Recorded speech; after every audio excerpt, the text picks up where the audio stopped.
কি ক্ষমা চাওয়া দরকার আছে না? ক্ষমা চাইলে ভিন্ন বিষয়, ক্ষমা না চাওয়া পর্যন্ত কোন মুসলমানের বেটা যদি একে ভোট দেয়, ঈমান থাকবে না, থাকবে না, থাকবে না, চ্যালেঞ্জ দিয়ে গেলাম। তোমার কাছে প্রশাসনের পাওয়ার গায়ে জোর। মদিনার বুলবুল 786 চ্যানেলটিকে সাবস্ক্রাইব করে পাশে থাকুন। ভূত বেরিয়েছে কিছুদিন আগে, ইফতার করতো মুসলমানের সাথে, এখন কমনাল হয়ে গেছে। ও দিন রাত ধরে মুসলমানকে গাল দিচ্ছে, জিহাদি বলছে, রোহিঙ্গা বলছে, আর ওকে পাহারা দিচ্ছে কে? রাজ্য সরকারের পুলিশ। তারপরেও আল্লাহর দরবারে শুকরিয়া।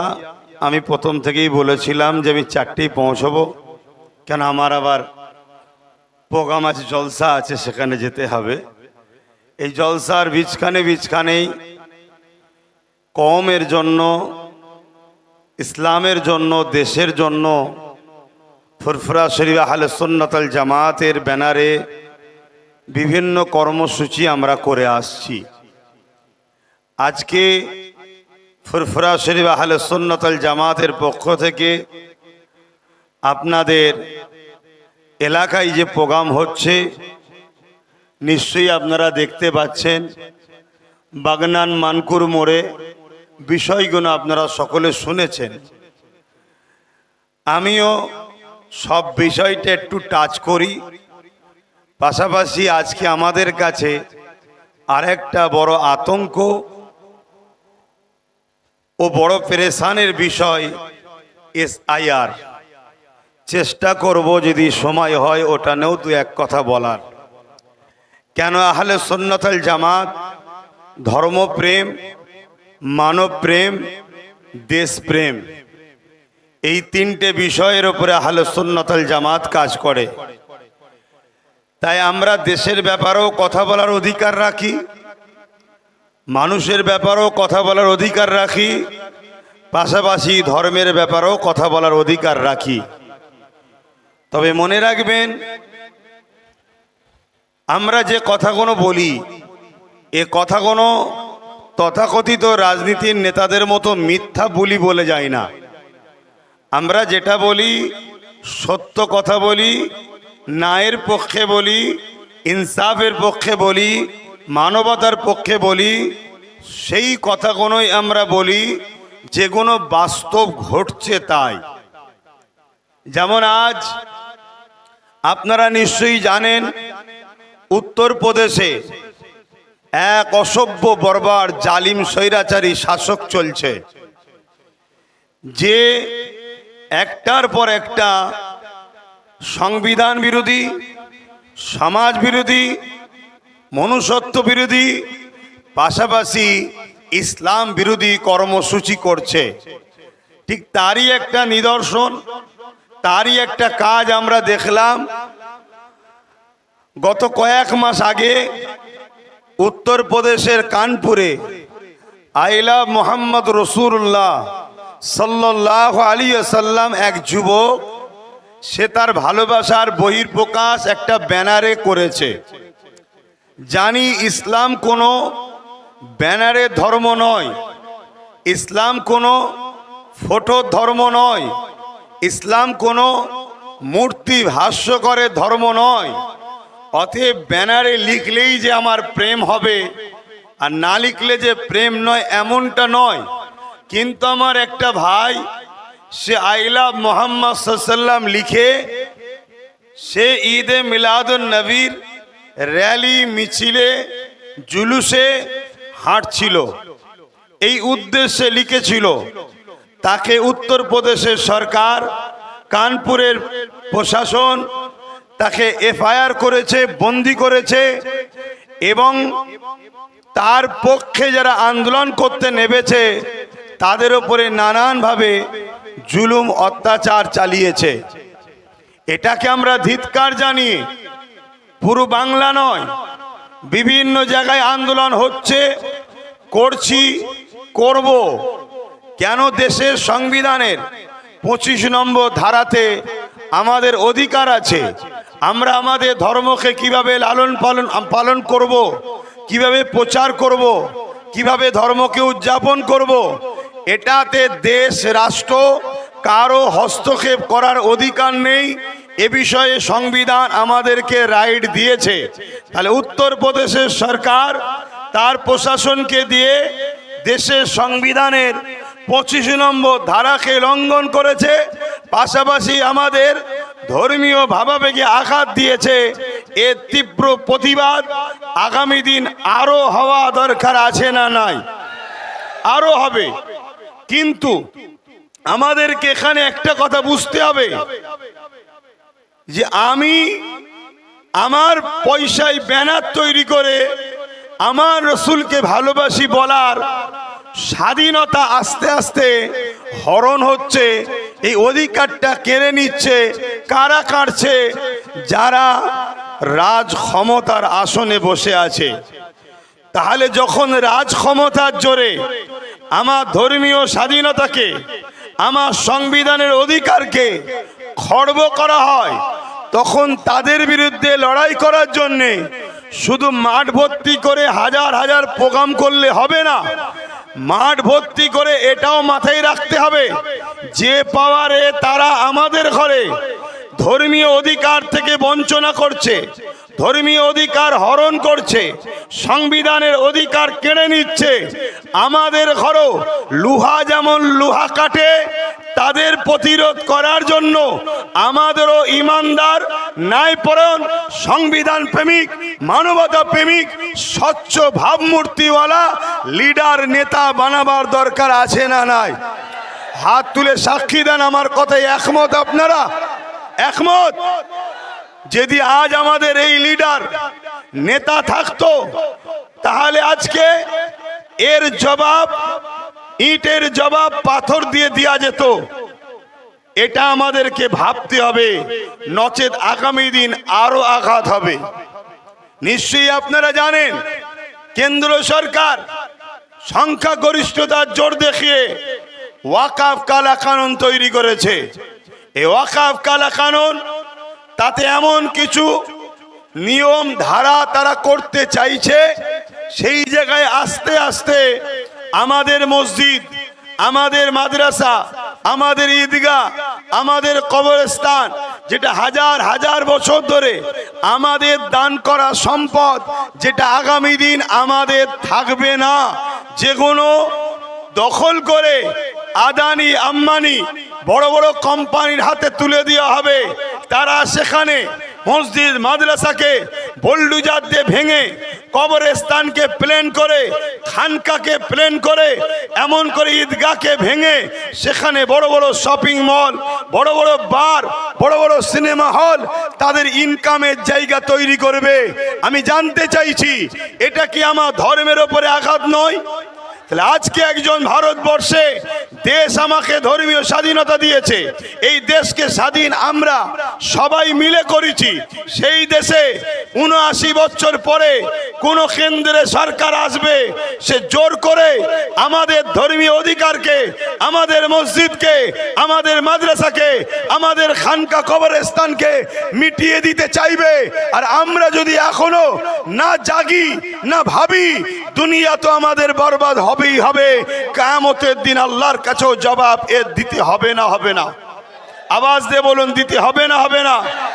তাই আপনাদেরকে জাগাচ্ছি, আপনারা জাগুন। কেন্দ্র সরকারের বিরুদ্ধে সে যেমন আইন করেছে, সুপ্রিম কোর্টে আইনি লড়াইও চলছে, আইনি লড়াই চলবে। তবে এখানে বলে দিই, মুসলমান যাদেরকে মাসিহা মনে করছেন, তারা আপনাদের হয়ে লড়াই করছে না, সেই লড়াই করছে যাকে মুসলমানের একদল গালি দেয়, সেই নবী বংশের আওলাদ নওশাদ সিদ্দিকী আজকে সুপ্রিম কোর্টে গিয়ে কেস করছে। সে আপনার আমার ওয়াকফ মসজিদ মাদ্রাসাকে বাঁচাবার জন্য লড়াই করছে, বিজেপির বিরুদ্ধে লড়াই করে কেস করছে, সুপ্রিম কোর্টে আজকে সে মামলা চালাচ্ছে। আমাদের মানবতা বলে তার সাথ দিয়ে, তার জন্য দোয়া করে তাকে আরো শক্তিশালী করে তোলা, যাতে আগামী দিন এই বিজেপি নামক অপদার্থ আমাদের ওপরে যখন নতুন কোন আইন কানুন করার চেষ্টা করবে, তখন আমরা যাতে এই সকল ব্যক্তিদের দ্বারা সুরক্ষিত থাকতে পারি, এটা আমাদের ভাবা দরকার আছে না নাই?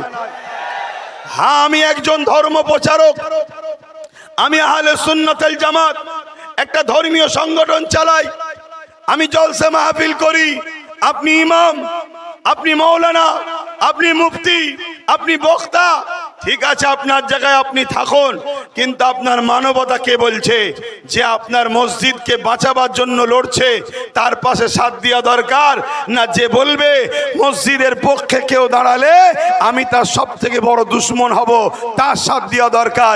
এটা মুসলিম সমাজের ভাবা দরকার আছে না নাই?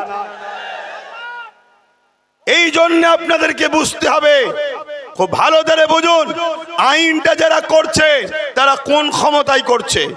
এক তো সংবিধান বিরোধী, আবার ভারতবর্ষের দ্বিতীয় বৃহত্তম যে সম্প্রদায় মুসলমান, সেই মুসলিম সমাজের ধর্মীয় ভাবাবেগ মসজিদ, মাদ্রাসা, কবরস্থানের উপরে ডাইরেক্ট হস্তক্ষেপ করছে। কোন পাওয়ারে? রাজ পাওয়ারে।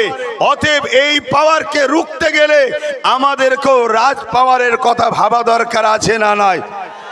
এটা যখনই ভাবাই, এটা যখনই বুঝাই, আমার কওমের ঘরে কিছু ছেলে আছে, আমার সমাজের কিছু ভাই আছে যারা লেবাসে সুরাতে বাহ্যিক মুসলমান, কিন্তু তারা ভেতরে ভেতরে অনেক আগে ধর্ম ত্যাগ করে ইসলাম থেকে বেরিয়ে চলে গেছে। কিন্তু তাদেরকে এই যারা ইসলাম মিটাতে চায়, এরা বলেছে তোরা মুসলমান থেকেই থাক, তোরা নামাজ পড়, মসজিদে যা, মুসলমানদের সাথেই থাক, কিন্তু তোদেরকে আমরা পিছন থেকে প্রশাসনিক সহযোগিতা করব, আর্থিক সহযোগিতা করব, সব পাওয়ার দেবো, তোদেরকে ক্ষমতায় সারিতে রাখবো, তোরা মুসলমানকে শুধু কন্ট্রোল করে রাখবি যাতে মুসলমান কি বলে ক্ষমতাশালী না হয়, মুসলমান যাতে নিজের লিডার না বানিয়ে ফেলে, মুসলমান যাতে এক না হয়ে যায়, এটা তোরা করবি। এরা সময় আসতে বাকি, দেখবেন সব ঝুপঝাপ করে লাভ মেরে ইসলাম ছেড়ে বেরিয়ে চলে যাবে। তখন আমাদের কি দশা হবে? আমি এটা গল্প বলছি না। এই স্টেজটা করেছে এমন এক জায়গায়, এটা ভুল স্টেজ করেছে। আমি এই সূর্যের তাপে এই দিকে তাকাতেই পাচ্ছি না। কথা বুঝে আসছে? একটুখানি এরম লম্বা লম্বা করতে হয়, নাই একটু কেরাচে করতে হয়। যাই হোক, তো ভাই আপনাদের অসুবিধা হচ্ছে নাকি? আজকের এই লড়াইটা কিসের? এখানে কোনো রাজনীতির মিটিং এটা নয়, কিন্তু বড় দুঃখের বিষয়, রাজনীতির বিরুদ্ধে আমাদেরকে বলতে বাধ্য হচ্ছি। কেন? রাজনেতারা তারা লোকেদের রুজি রুটি, চাকরি, কারবার, পড়াশোনার কথা ছেড়ে দিয়ে তারা ক্ষমতার জোরে আমার ইসলামকে মিটাতে চাইছে, তারা ক্ষমতার জোরে আমার মসজিদকে মিটাতে চাইছে, ক্ষমতার জোরে আমার কবরস্থানকে মিটাতে চাইছে, ক্ষমতার জোরে আমার আল্লাহর শানে গুস্তাখি করছে। এই বাংলাতে ব্যারাকপুরের ভাটপাড়াতে এক মানবরূপী পশু বেরিয়েছে, এ আর এক জাহান্নামের কুকুর। আপনারা দেখেছেন তো নাকি? এ আর একটা জাহান্নামের কুকুর। ও বলছে কি ইসলামে নাকি রেপ করা কোনো পাপের বিষয় নয়, ইসলাম নাকি রেপ করাকে খারাপ বলেনি। বলুন, আপনি পাপী, আমি পাপী, আমি ইসলাম ঠিকভাবে মেনে চলতে পারিনি, আপনি মেনে চলতে পারেননি, এটা আমাদের ভুল। কিন্তু আমার ধর্মের ওপরে এত বড় মিথ্যা কেউ ইলজাম দেবে, এটা কি মেনে নেওয়া যায়? বলুন আপনাদের বিবেকে, যে ইসলাম নারীদেরকে জ্যান্ত পুঁতে দেওয়া হচ্ছিল, ইসলাম নারীদেরকে বাঁচার অধিকার দিয়েছে, ইসলাম নারীদের পায়ের তলায় আল্লাহর জান্নাত দিয়েছে। আল জান্নাতু তাহতা আকদামুল উম্মাহাত, প্রত্যেকটা মায়ের পায়ের তলায় জান্নাত। মা হলো নারীর জাত। আজকে সেই ইসলাম, যে ইসলাম বলেছে রেপ তো দূরের কথা, কেউ যদি ধর্ষণ করে, এই কেউ যদি জেনা করে, রেপ মানে জেনা করে, তারপরেও তাকে গলা পর্যন্ত পুঁতে পাথর নিক্ষেপ করার কথা আছে। তাহলে সেই ইসলামে কি রেপ করা ভালো কাজ? জোরে বলেন।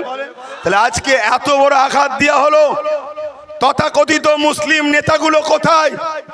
তথাকথিত মুসলিম রাজনীতির নেতাগুলো কোথায়?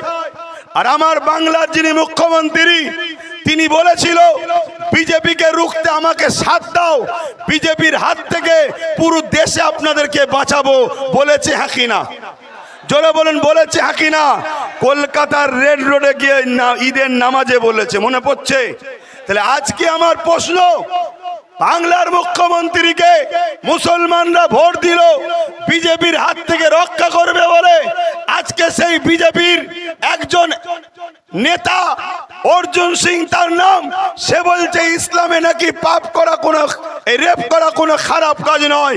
তার বিরুদ্ধে হাজার হাজার কেস হলো পশ্চিম বাংলা সরকারের, এবং মমতা পুলিশ মন্ত্রী হওয়ার পরও এখনো অর্জুন সিং অ্যারেস্ট হচ্ছে না কেন?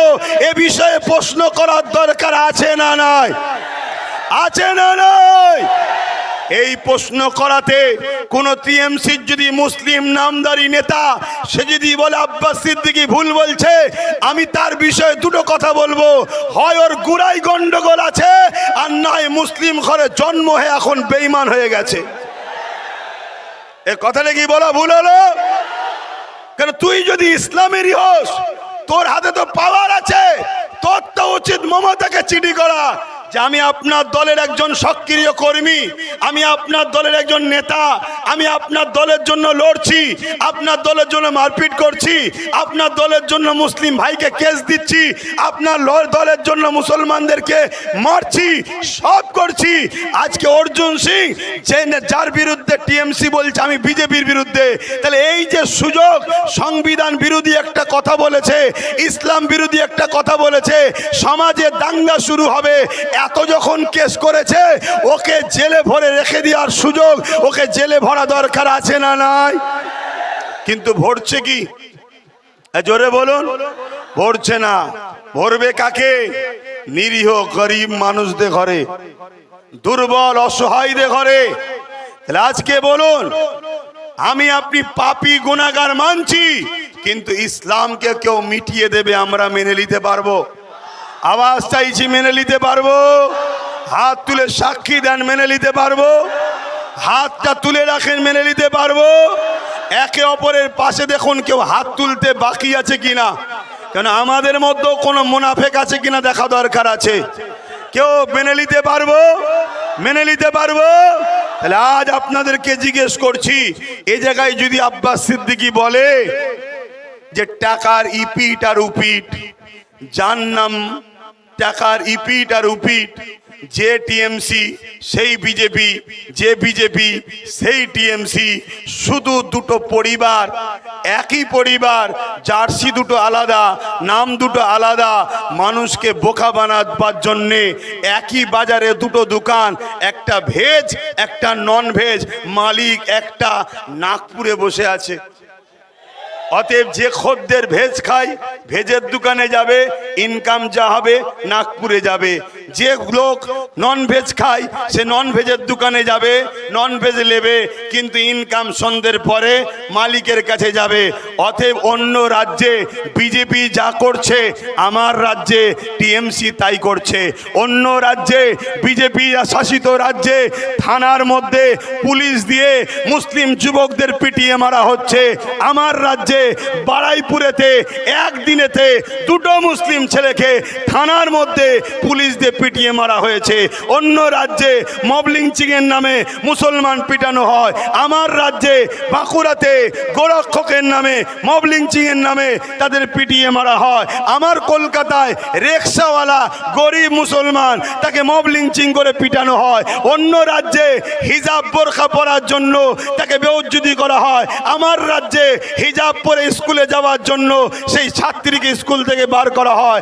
অন্য রাজ্যে বোল্ডুজার দিয়ে মসজিদ মাদ্রাসা ভাঙা হয়, আমার রাজ্যে বোল্ডুজার দিয়ে দুর্গাপুরে মাদ্রাসা ভাঙা হয়। অন্য রাজ্যে যা হচ্ছে আমার রাজ্যে তাই হচ্ছে।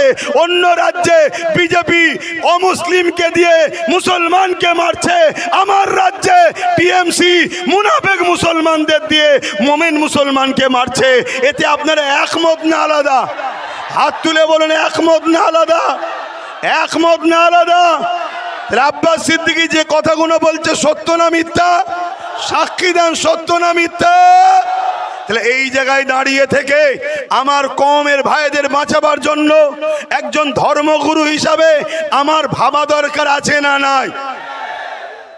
আমি একজন ধর্মগুরু হিসাবে আমার কওমকে সজাগ করার জাগাবার দরকার আছে না নাই? এই জন্য আহলে সুন্নাত ওয়াল জামাত বিভিন্ন জায়গায় কাজ করছে, বিভিন্ন জায়গায় প্রচার করছে, জাগো আমার জাতি, জাগো আমার কওম, ভাবো বোঝো। আগে দেখেছিলাম মুখ আলাদা, এখন দেখছি মুখ আলাদা। আজ আমরা বড় দুঃখ লাগে, এই বাংলার বুকে আমার রাজ্য সরকার কি বলছে, রাস্তার পথচারী কুকুরের বাচ্চাকে মিড ডে মিল দেওয়া হবে। মুসলমানের বাচ্চা মাদ্রাসায় পড়ে, ওদেরকে মিড ডে মিল দেওয়া হবে না। শুনেছেন আপনারা? কথা বলুন, আমার সাথে একমত তো নাকি? তাহলে আমার রাজ্য সরকারের নজরে পথচারী কুকুরের বাচ্চা থেকেও মুসলমানের বাচ্চা ভালো না খারাপ? তাহলে যে মুসলমানের বাচ্চাকে পথচারী কুকুরের থেকে রাজ্য সরকার খারাপ নজরে দেখে, যে পথচারী কুকুরের বাচ্চাকে মিড ডে মিল দেবো, মাদ্রাসার বাচ্চাদের মিড ডে মিল দেবো না, তাহলে সেই সরকারকে তো আমাদেরও ভাবানো দরকার যে আমরা তোকে টিকিয়ে রেখেছি বলে তোর ভাইপোর গাড়ি বাড়ি হচ্ছে, আমরা সরে গেছি বলে বামফ্রন্ট উড়ে গিয়েছিল, আমরা ছিলাম বামফ্রন্ট ছিল, আমরা সরব তুইও চলে যাবি। এটা দেখানো দরকার আছে না নাই? এটা তো আমাদের দায়িত্ব। একজন বাপ হিসাবে আমার ছেলেটা কি করে চাকরি পাবে, শিক্ষা পাবে, ভালোভাবে বাঁচবে, মাথা তুলে ধর্ম পালন করবে, এটা আমাদের ভাবা দরকার আছে না নাই? সরকারের কি কাজ মন্দির করা না মসজিদ করা? কোনো কিছু কাজ নয়। সরকারের কাজ চারটে জিনিস নাগরিককে দিতেই হবে: শিক্ষা, স্বাস্থ্য, কর্মস্থান, বাসস্থান। সরকারকে দিতেই হবে, এটা সংবিধানের রুলস। শিক্ষা, স্বাস্থ্য, কর্মস্থান, বাসস্থান। বলুন, সরকার আমাদেরকে শিক্ষা দিচ্ছে? 25,000-এর ওপরে স্কুল বাংলায় বন্ধ, উত্তরপ্রদেশেও বন্ধ, আসামেও বন্ধ, গুজরাটেও বন্ধ। ওখানে বিজেপি বন্ধ করছে, অর্থাৎ আরএসএস এর ইশারায়, আর এখানে মমতা বন্ধ করছে আরএসএস এর ইশারায়। আর বাংলায় আরএসএস এর স্কুল খোলা হচ্ছে, সেখানে প্রকাশ্য অস্ত্র ট্রেনিং দেওয়া হচ্ছে। আর এই পাশে পূর্ব মেদিনীপুরে আর এক কমনাল ভূত বেরিয়েছে, কিছুদিন আগে ইফতার করত মুসলমানের সাথে, এখন কমনাল হয়ে গেছে। ও দিন রাত ধরে মুসলমানকে গাল দিচ্ছে, জিহাদি বলছে, রোহিঙ্গা বলছে, আর ওকে পাহারা দিচ্ছে কে? রাজ্য সরকারের পুলিশ। তার মানে তুই যা, মুসলমানদের গাল দে, ভয় দেখা, আর আমি বলবো আমার থেকে সরে গেলে ভোট ভাগ হলে বিজেপি চলে আসবে। অতএব মুসলমান আমার কোলে ফিরিতে থাকবে, আর আমি থাকবো দাদা যা কাজ করছে আরএসএস এর ইশারায়, আমি সেই কাজটাই তো করে দেবো। শোনেন, পশ্চিম বাংলাতে বিজেপির লক্ষ্য নাই। যদি পশ্চিম বাংলায় বিজেপির লক্ষ্য থাকতো, একটা কথা শুধু মাথায় ঢোকেন, পশ্চিম বাংলায় বাঙালি থাকে না অবাঙালি? জোরে বলুন। তাহলে বিজেপি কখনো বাঙালিদের ঘরে গাল দিত? বাঙালিদের ঘরে উড়িষ্যায় মারতো? বাঙালিদের ওপর জুলুম করত? তার মানে কি বিজেপি টিএমসি কে ক্ষমতায় আনার জন্য এই অফারগুলো করে দিচ্ছে? কথা বুঝে আসছে? কেন অন্য কেউ যদি এসে যায়, তাহলে কিন্তু আরএসএস এর ঘটি এই বাংলায় ছিল না, থাকবে না। বিগত দিন তো বামও ছিল, কংগ্রেস ছিল, তারাও অনেক ভুল করেছে, অস্বীকার করব না আমি। কেন? একজন আমাকে সত্য কথা বলতে হবে, কিন্তু এটা স্বীকার করতে হবে, বাম কংগ্রেসের আমলে এই বাংলায় কিন্তু বিজেপিকে দেখা যায় না। ঠিক না বে ঠিক? ওই গুজরাটিদের ঘরের রাস্তা তো আপনি দেখিয়েছেন, ওরাই বাংলার রাস্তা চিনত কি করে?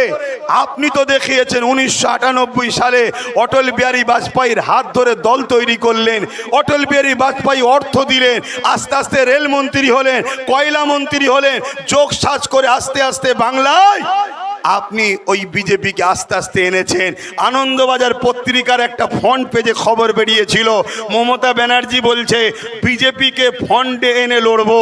কেন? বিজেপি যদি বিরোধী দল থাকে, তাহলে মুসলমানকে যতই মারো, যতই জুলুম করো, যতই অত্যাচার করো, মুসলমান যেই আমার কোল থেকে নামবে, আমি হুম্বুরির মা দেখাবো। হুম্বুরি মা দেখেছেন তো নাকি? যে ছোটবেলায় বাচ্চা ঘুমোতে না চাইলে মায়ের কোল থেকে নেবে গেলেই অমনি বলে ছেলে ধরা হুম্বুরির মা আসবে। কে হুম্বুরির মা? তারই ঘরের কেউ একজন বড় ক্যাতা বা কিছু চাদর জড়িয়েছে, ভয় দেখাতো, করে ভয় দেখাতো, আর বাচ্চা ভয়েতেই মায়ের কোলে উঠে পড়তো। তো মমতা বিজেপিকে হুম্বুরির মা বানিয়েছে। যেই আমরা নাপতে যাই, যেই আমরা কিছু বলি, অমনি বলে ওই দেখো হুম্বুরির মা এসছে। অমনি হেলিকপ্টারে করে চলে এলো। কে টাকলা আসছে, কে মোটা আসছে, কে রুগা আসছে, কে দুবলা আসছে, তারা এসে বলছে তাড়িয়ে দেবো, মেরে দেবো, কেটে দেবো, হ্যান করবো, ত্যান করবো। কিচ্ছু না, শুধু ভয় দেখাচ্ছে যাতে আমরা অন্য কারো কোলে না চলে যাই। অন্য কারো কোলে চলে গেলে এই বাংলায় RSS এর হুকুম চলবে না। কথা মাথায় ঢুকছে? আর বাংলা অন্য রাজ্যের মতো নয়। বাংলায় 35 থেকে 40% মুসলমান। যদি মুসলমান বাংলার তকদির নিয়ন্ত্রণের ওসিলা যদি না হয়, তাহলে মুসলমানকে সবাই জামাই আদর করে কেন? কিন্তু দুঃখের বিষয়, আমরা নিজেদের ঘরে নিজেরা নুন না বানিয়ে তেজপাতা বানিয়ে দিয়েছি। আরে নুন বানাও। নুন কথাটা শুনতে খারাপ লাগতে পারে, কিন্তু নুন বেশি নিলেও বিপদ, না নিলেও বিপদ। নুন হোক আর তেজপাতা ইউজ করবে আর ফেলে দেবে, আমাদেরকে সেটা করছে। এখন আমি সংক্ষেপ করব কেন, যেতে হবে, আপনাদের অসুবিধা হচ্ছে না তো? শেষ একটা বিষয় শুধু বলে যাব, SIR বিষয়টা কি? SIR বিষয়টা কি? অ্যাকচুয়ালি ভারতবর্ষের আগে 12 বার 13 বার SIR হয়েছে। নির্বাচন কমিশনরা বলছে 8 বার হয়েছে। আমি এটা ধরেই চলছি। SIR দেশের জন্য হওয়া ভালো, কিন্তু বর্তমান যে SIR হচ্ছে, এই SIRটা হলো রাজনীতির SIR। এটা আমাদের জন্য বড় ভয়ঙ্কর, দেশের জন্য ভয়ঙ্কর। এ থেকে আমাদের সবাইকে সজাগ হওয়ার দরকার আছে না নাই? কিন্তু আমি আপনাদেরকে প্রশ্ন করব, এই রাজ্য সরকার কি বলেছিল? আমি বেঁচে থাকতে SIR হতে, জোরে বলুন, হতে। SIR শুরু হয়েছে না হয়নি? তাহলে রাজ্য সরকার আজকে বলুক সে বেঁচে আছে না মরে গেছে? তাহলে আজকে SIR হলো কেন, এই কৈফিয়ত দেওয়া দরকার আছে না নাই? অথচ আমার ভারতবর্ষে অনেক রাজ্যে তারা তাদের বিধানসভাতে বিল পাস করে SIR কে তাদের রাজ্যে রুখে দিয়েছে। আজকে মুসলমান আমরা রাজ্য সরকারকে 215টার ওপরে MLA দিলাম, তারাও তো বিধানসভায় বিল পাস করতে পারত যে আমার বাংলায় SIR আমরা চাই না, এই বিল করা দরকার ছিল না, ছিল না। কিন্তু বাইরে বলছে SIR হতে দেবো না, যদি হয় লড়াই করব, একটা নাম বাদ গেলে ছাড়বো না। উপরন্তু 221 কোটি টাকা SIR যাতে হয় রাজ্য সরকার খরচ করছে। আমি যে কথাগুলো বলছি রেকর্ড হচ্ছে না হয়নি? অতএব হুচুকে বাঙালের মতো লাফালে হবে না। তোমার মধ্যে যাররা পরিমাণ যদি ইনসানিয়াত থাকে, তুমি যদি ইসলামের ঘরের সন্তান হও, তাহলে এই কথাকে যাচাই বাছাই করো, করে আব্বাস সিদ্দিকীর বিরোধী করো। তাহলে 221 কোটি টাকা SIR যাতে হয়, এর জন্য রাজ্য সরকার বাজেট করেছে। আর 90,000-এর কাছাকাছি লোক যাতে অফিসার SIR দ্রুত করতে পারে, এই অফিসার রাজ্য সরকার নির্বাচন কমিশনারকে দিয়েছে 90,000-এর ওপরে। তাহলে বলুন, রাজ্য সরকার SIR এর পক্ষে না বিরুদ্ধে? জোরে বলুন। কিন্তু এরপরও আপনাদেরকে বলে যাব, আপনারা ঘাবড়ে গিয়ে ভুল পদক্ষেপ নেবেন না। কাগজপত্র জড়ো করুন, কারণ আপনাদের ভোটেই যদি 21-এ কেউ সরকার হতে পারে, আপনাদের ভোটেই যদি 24-এ কেউ MP হতে পারে, আপনাদের ভোটেই যদি কেউ প্রধান হতে পারে, তাহলে আজ আপনাকে বাদ দেবে সেই MLA MP মন্ত্রী প্রধান করে আমাদের ধরা দরকার আছে না নয়? তাই ঘাবড়ে গিয়ে কোনো ভুল পদক্ষেপ নেবেন না। কাগজ জোগাড় করুন। আর নামের একটু একটু ভুলের জন্য অনেকে টেনশন করছে, খবরদার টেনশন করবেন না। বিশ্বাস যদি রাখেন, তাহলে একটা কথা বলবো, চোখ কান খুলে রাখুন, কাগজ তৈরি রাখুন, নিজের জমি জায়গা পরিচয়পত্র যা আছে রেডি রাখুন। এতটুকু মনে রাখবেন, এই দেশ মোদি অমিত শাহ কারো বাবাকালী সম্পত্তি নয়। যদি কারোর ওপরে জুলুম হয়, আমরা পাবলিক যারা দেশকে বিজয় করেছি, আমাদের পূর্বপুরুষদের অবদান আছে, আমরা সংগঠিত ঐক্য হয়ে রাজনীতির বাইরে গিয়ে জনগণ ভারতবাসী এক হয়ে যেভাবে ব্রিটিশদের বিরুদ্ধে লড়াই হয়েছে, আবার লড়াই আমরা করব। রাজি আছেন? যদি রাজি থাকেন উঠে দাঁড়ান, রাজি থাকেন উঠে দাঁড়ান, রাজি থাকেন উঠে দাঁড়ান। কিন্তু মনে রাখবেন, একটা লোক যদি জুলুম হয়, এর জন্য বিজেপি যেমন দোষী, রাজ্য সরকারও দোষী। কেন তুমি 90,000 অফিসার দিলে? কেন তুমি 2,221 কোটি টাকা এসআইআর এর জন্য খরচ করছো? তাই বিজেপিও দোষী, রাজ্য সরকারও দোষী। আমার এই কথাতে কারা একমত একটু হাত তুলে সাক্ষী দেবেন। একমত আপনারা? একমত আপনারা? একমত আপনারা? তাহলে কতবার আন্দোলন করবেন? আন্দোলনের পাশাপাশি নিজেদের বাচ্চার ভবিষ্যতের জন্য মজবুত খুঁটি তৈরি করা দরকার আছে না নাই? রাস্তা দিয়ে যাচ্ছেন, একটা কথা শুনে যান। রাস্তা দিয়ে যাচ্ছেন, কুকুর ঘেউ ঘেউ করছে, শুনছেন তো? যদি হাতে একটা লাঠি থাকে, ঘেউ ঘেউ করবে? জোরে বলেন। খালি হাতে আছি বলে এতিম বাচ্চাকে সবাই যেমন লুটে যায়, আমাদের কেউ নেই বলে যে যা খুশি করে যাচ্ছে। সবে একটা লাঠি হয়েছে, এরকম যদি গোটা 30-40 লাঠি থাকে, তাহলে লড়াইটা বাড়বে না কমবে? জোরে বলেন, বাড়বে না কমবে? আর একটা শেষ উদাহরণ দিচ্ছি, খুব ভালো করে শুনবেন। ধৈর্য আছে?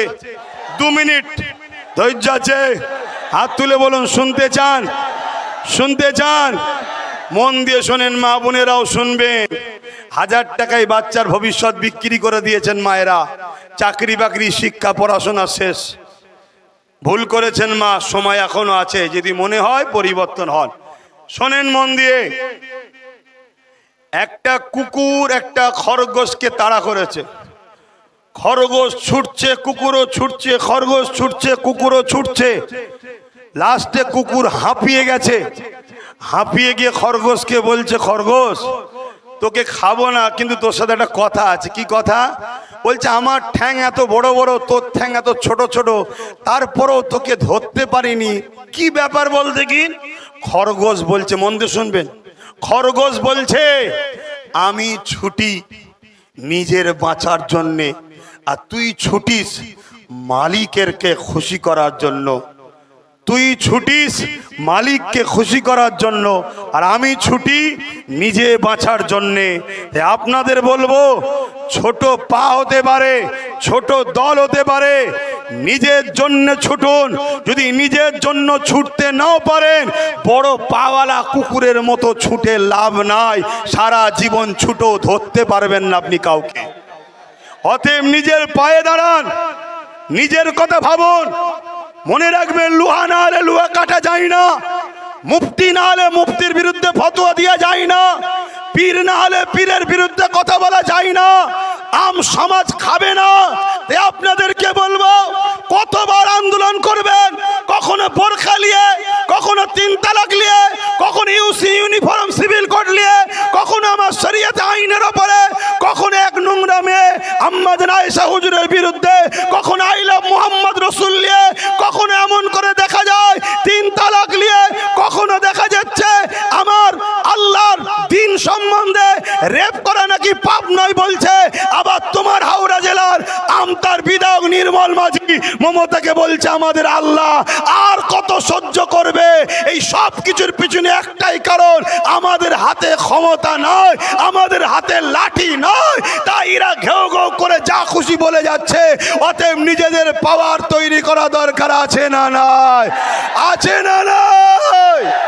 আহলে সুন্নাত ওয়াল জামাত মনে করে, আমরা দেশকে বাঁচাবার স্বার্থে, জাতিকে বাঁচাবার স্বার্থে, সর্বধর্মের মানুষের বাঁচাবার স্বার্থে আমরা ইনসাফ পরায়ণ, ন্যায় পরায়ণ, মানব প্রেমিক, সংবিধান প্রেমিক এমন লোকের পাশে আমরা দাঁড়াবো, এবং তার সাথে দাঁড়াবো যে আমাদেরকে পার্টিসিপেট করবে, ভাগ দেবে।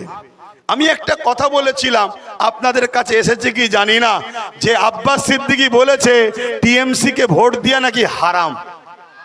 আপনারা শুনেছেন? কারা কারা শুনেছেন একটু হাত তুলে দেখান। এই কথাটা একটু বিস্তারিত বলবো খুলে, ধৈর্য আছে? অ্যাকচুয়ালি বলেছিলাম কি জানেন, আল্লাহ রসুল হাদিস পাকের মধ্যে বলেছে, উলামা ভাইরাও আছে, অন্যায় দেখলে হাত দিয়ে রোখো, অন্যায় দেখলে হাত দিয়ে রোখো। যদি হাতে না পারো মুখ দিয়ে প্রতিবাদ করো, যদি মুখে না পারো অন্তর থেকে ঘৃণা করো। এই তিনটে যার মধ্যে নেই, রসুল বলছে তার মধ্যে ঈমান নেই। অর্থাৎ অন্যায় দেখেছে হাত দিয়ে রুকেছে, এ ক্যাটাগরির ঈমান। অন্যায় দেখেছে হাত দিয়ে রুকার ক্ষমতা নেই, মুখ দিয়ে প্রতিবাদ করেছে, সেকেন্ড ক্লাসের ঈমান। মুখ দিয়ে প্রতিবাদ করার ক্ষমতা নেই, অন্তর থেকে ঘৃণা করেছে। ঈমান আছে কিন্তু ঈমানের একদম শেষ স্তর। এরপরেও যদি কেউ অন্যায় দেখে ঘৃণা না করে অন্যায়ের সাথ দেয় এবং সেই অন্যায়টা ইসলামকে মিটাতে চায়, তার মধ্যে ঈমান আছে। জোরে বলুন। আজকে কেন্দ্রের অপদার্থ সরকার সংখ্যাগরিষ্ঠতা দেখিয়ে ওয়াকফ কালা কানুন তৈরি করে আমার মসজিদ মাদ্রাসা কবরস্থান মিটাতে চাইবে। রাসূলুল্লাহর হাদিস অনুযায়ী ওর বিরুদ্ধে হাত দিয়ে লড়ো। হাতে যদি ক্ষমতা না থাকে মুখ দিয়ে প্রতিবাদ করো, মুখে যদি প্রতিবাদ করো ক্ষমতা না থাকে অন্তর থেকে ঘৃণা করো। কিন্তু একটা মুসলমানের ঘরের ছেলে, সে দাবি করে আমি ইসলামের ঘরের ছেলে, ওর বিরুদ্ধে হাত দিয়ে লড়লো না, মুখে প্রতিবাদ করলো না, অন্তর থেকে ঘৃণা করলো না, উপরন্তকে ভোট দিল, দিয়ে বিজেপিকে সাপোর্ট করলো, শক্তিশালী করলো, তাহলে কি তার মধ্যে ঈমান থাকতে পারে? জোরে বলেন। এই কথাটা আমি প্রথম বলেছি। আর তারপরে বলেছি কি, যখন ওই বিজেপির বিরুদ্ধে বাংলায় আন্দোলন হচ্ছে, মমতা ব্যানার্জি বলেছে দিল্লি চলে যাও, এখানে নয়। যদি কেউ আন্দোলন করো তাহলে আমি সব থেকে বড় দুশ্মন হব। ঠিক ব্যাপারটা কেমন জানেন? বিজেপি মসজিদ ভাঙছে আর আমি বলছি ভাঙা যাবে না, আর মমতা বলছে একে রুখতে যাওয়া যাবে না, রুখলে সব থেকে বড় দুশ্মন আমার হব। তাহলে মমতা কি মসজিদের বন্ধু না দুশ্মন? তাহলে অন্যায় দেখলে হাত দিয়ে রুখতে হবে না, হবে না? মুখ দিয়ে প্রতিবাদ করতে হবে না, হবে না? অন্তর থেকে ঘৃণা করতে হবে না, হবে না? তা না করে যদি কোনো মুসলমান এই মমতাকে ভোট দেয়, তার ঈমান থাকতে পারে না। চলে আসে একটা শেষ কথা বলি, কোরআন মিটে যাবে, আমার উন্নতি মিটবে না, এই কথাটা বা এই আকীদাটা ন্যায় না অন্যায়? এবারে বলো, এই আকীদাটা কেউ বললো তুমি তার হাত দিয়ে রুকা দরকার আছে না নাই? যদি হাত দিয়ে রুখতে না পারো মুখ দিয়ে প্রতিবাদ, তাও যদি না পারো অন্তর থেকে ঘৃণা, তা না করে কোরআন যে মিটে যাবার কথা বলে, তুমি তাকে যদি সাপোর্ট করো, ভোট দাও, তোমার ঈমান আছে? সাপোর্ট মানে কি? ভোট মানে কি? তাকে অ্যাকসেপ্ট করলাম, অর্থাৎ যে কোরআন মিটে যাবে তাকে অ্যাকসেপ্ট করেছি। যে কোরআন মিটাতে চায় তাকে অ্যাকসেপ্ট করলে ঈমান থাকে না। এটা আব্বাস সিদ্দিকী বলেছে। বলার পরে এটাও বলেছি, যদি মমতা চায় যে আমার ভুল হয়ে গেছে ভাই, এগুলো বলা আমার উচিত হয়নি, আমি অ্যাকচুয়ালি কোরআনের বিষয়ে বলতে গেছিলাম এক, হয়ে গেছে এক, আমি বলতে গিয়েছিলাম যে দিল্লি যাও, এটা আমার বলা উচিত হয়নি, তোমরা বাংলায় আন্দোলন করো, রাস্তাঘাট জাম করো না। ক্ষমা যদি তাই ভিন্ন বিষয়, যদি ক্ষমা না চায়, মুসলমানকে জিজ্ঞেস করছি বিজেপিকে ভোট দেওয়া যাবে? হাত তুলে সাক্ষী দেন, বিজেপিকে ভোট দেওয়া যাবে? যারা হাত তুলছেন না তার মানে দিল থেকে চাইছেন নাকি বিজেপিকে ভোট দেওয়া যাবে? কোন মুসলমানের বেটা দিতে পারে, কোন ইমানদার দিতে পারে? দিলে তার ঈমান থাকবে না। আমি ফতোয়া দিয়ে যাচ্ছি, যদি দম থেকে তোমার উলামাকে লাগাও না, আমি আছি তো। কেন হবে না? সে দেশের দুশ্মন, ইসলামের দুশ্মন। ঠিক তেমনি টিএমসি যদি ক্ষমা না চাই মমতাই কথাগুলো বলার দরুন, একেও ভোট দিলে ঈমান থাকবে না। বলুন দেওয়া যাবে? দেওয়া যাবে? এইটাই তো আব্বাস সিদ্দিকীর বক্তব্য। এখন আমার কোনো যদি মুসলিম দাবিদার মুনাফেক ভাই বলে তুমি যা করলে আমার তো খাওয়া বন্ধ হয়ে যাবে, তোর পেটে জাহান্নামের আগুন ঢুকাক আল্লাহ, তোর হারামের পেটের জন্য আমার মসজিদ মাদ্রাসা শেষ করে দিবি? হ্যাঁ, ওকে বল ক্ষমা চাইতে মমতাকে।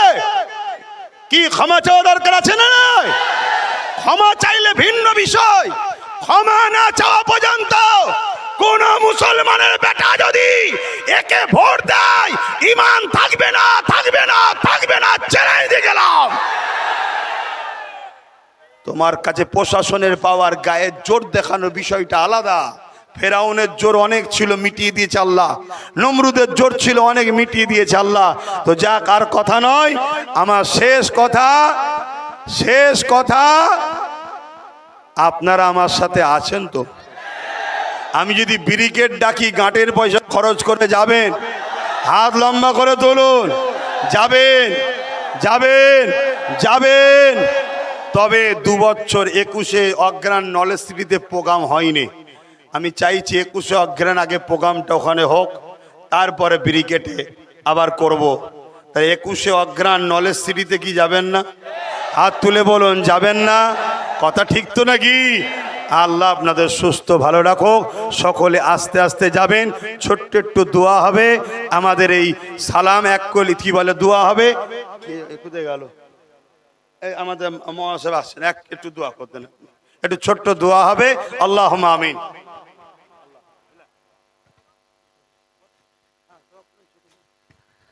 ربنا ظلمنا أنفسنا وإن لم تغفر لنا وترحمنا لنكونن من الخاسرين।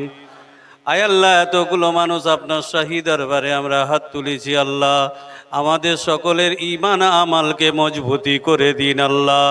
আমাদের জীবনের সমস্ত গুনাহকে আপনি মাফ করে দিন আল্লাহ। বেদিন বেঈমান দুশ্মন কাফেরদের হাত থেকে আমাদেরকে রক্ষা করুন আল্লাহ। আল্লাহ, মসজিদ, মাদ্রাসা, দরগা, ঈদগাহ, খানকা শরীফ আমাদের মুসলমানদেরকে আপনি হেফাজত করুন আল্লাহ। ওয়া আখিরু দাওয়ানা আনিল হামদুলিল্লাহি রাব্বিল আলামিন। লা ইলাহা ইল্লাল্লাহু মুহাম্মাদুর রাসূলুল্লাহ। একটু স্লোগান দিন, নারে তাকবীর।